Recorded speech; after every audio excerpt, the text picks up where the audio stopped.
Video viral yang beredar di media sosial menunjukkan dugaan aksi penjarahan material Astaka Musabaqah Tilawatil Quran atau MTQ Kota Pekanbaru di Komplek Purna MTQ Jalan Jenderal Sudirman pada Senin 10 November 2025 kemarin.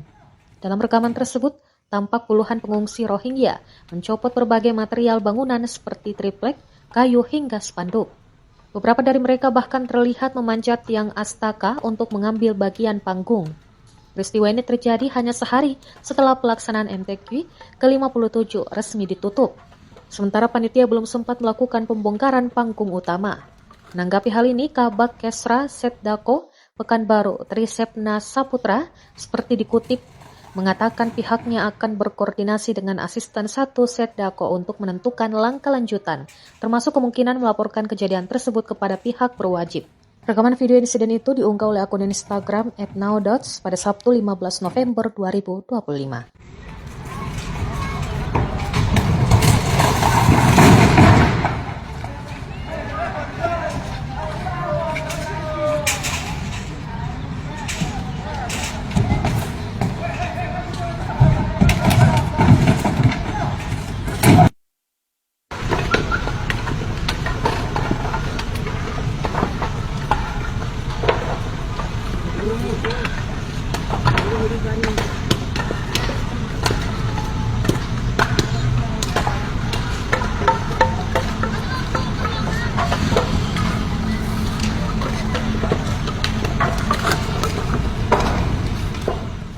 Download Tribun X sekarang, menghadirkan lokal menjadi Indonesia.